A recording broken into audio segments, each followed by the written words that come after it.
लोग आइनोड्स के बारे में जानेंगे कि आइनोड नंबर क्या होता है। ये आइनोड नंबर जो है एक यूनिक आइडेंटिफिकेशन नंबर होता है एक फ़ाइल के लिए। जैसे कि हमारे यहाँ पे आधार कार्ड होता है, पैन कार्ड होता है या फिर वोटर आईडी नंबर होता है, जिससे एक इंडिविजुअल को यूनिकली आइडेंटिफाई किया जा सकता है। वैसे ही एक फ़ाइल के लिए एक आइनोड नंबर होता है। वो आइनोड नंबर किसी और फाइल के लिए यूज़ नहीं होता है। उस आइनोड नंबर की मदद से हम उस फाइल को एग्जैक्टली आइडेंटिफाई कर सकते हैं। फॉर एग्ज़ाम्पल मैं यहाँ पे एक दो फाइल बनाता हूँ, बी और सी। अगर हम इस फाइल का आइनोड नंबर जानना चाहेंगे तो हम बस ls-i लिख सकते हैं, फिर बी। यह रहा इसका आइनोड नंबर। ये यूनिक नंबर है इस फाइल के लिए। यह आइनोड नंबर किसी और फाइल के लिए नहीं होगा। अगर आप वैसे सी के लिए देखना चाहते हैं तो देख सकते हैं। एक और कमांड भी इस्तेमाल होता है इस आइनोड नंबर को फाइंड करने के लिए, वो है स्टैट। इस फाइल की मदद से भी आप देख सकते हैं आइनोड नंबर जो है आइडेंटिफाई किया जा सकता है। ये एक आइनोड नंबर के अंदर जो है बहुत सारी इन्फॉर्मेशन सेव होती है एक फ़ाइल के रिलेटेड, जैसे कि उसका साइज़ क्या है फाइल का, उसका डिवाइस आईडी क्या होता है, यूज़र आईडी क्या होता है, ग्रुप आईडी क्या होता है, और फाइल के बहुत सारे इंफॉर्मेशन इसके अंदर सेव होते हैं।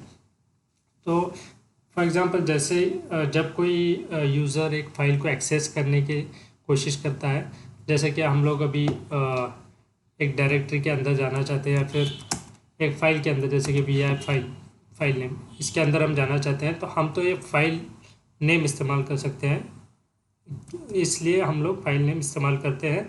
लेकिन जब सिस्टम को इस फाइल को एक्सेस करना होता है तो ये फाइल नेम इस्तेमाल नहीं कर सकता है, ये बैकएंड पे ये आइनोड नंबर ही इस्तेमाल करता है।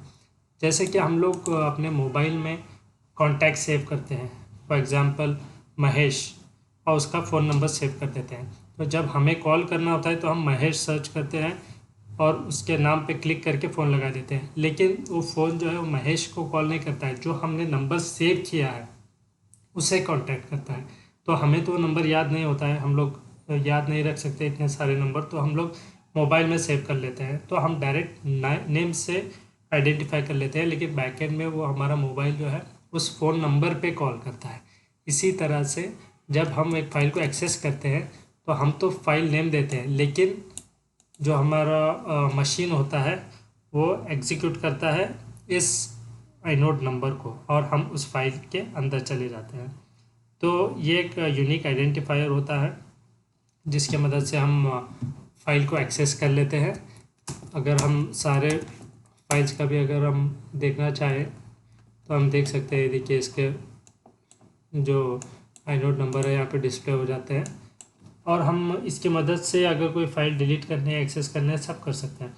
फॉर एग्ज़ाम्पल अगर आपको समझ लीजिए एक फ़ाइल डिलीट करनी है तो हम नॉर्मली कैसे करते हैं, RMA ऐसे डिलीट कर देते हैं और फिर वो सही जाएगी, ये फ़ाइल नहीं है। लेकिन अगर हम समझ लीजिए अगर ऐसी कोई सिचुएशन है जहाँ पे हमारे पास फाइल नेम नहीं है, उससे आइनोड नंबर है, या फिर अगर हम जानना चाहते हैं कि आइनोड नंबर की मदद से हम लोग कैसे फ़ाइल एक्सेस कर सकते हैं, या फिर उसको हम कैसे डिलीट कर सकते हैं, तो वो भी हम कर सकते हैं। जैसे कि फाइंड कमांड होता है, फाइंड कमांड के बारे में मैं आपको आगे बताने की कोशिश करूँगा। एक रेफरेंस के लिए आप ये देख लीजिए, फाइंड डॉट ये आई नम होता है, जैसे कि आइनोड नंबर -i_num, और फिर हम कोई भी file, for example B file हम डिलीट करना चाहते हैं तो इसका आइनोड नंबर हम कॉपी कर लेंगे और जो है हम लोग यहाँ पर पेस्ट कर देंगे, और फिर -एग्जीक्यूट, हम क्या एग्जीक्यूट करना चाहते हैं, हम इस फाइल को रिमूव करना चाहते हैं, और फिर हमें -i लगाना पड़ेगा, ब्रैकेट ओपन क्लोज /सेमीकोलन।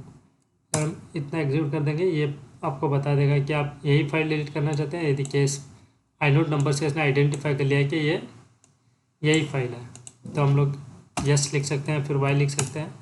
अगर आप अब देखेंगे तो डिलीट हो चुकी है फाइल, अब हमें नहीं दिखा रही है। हम एक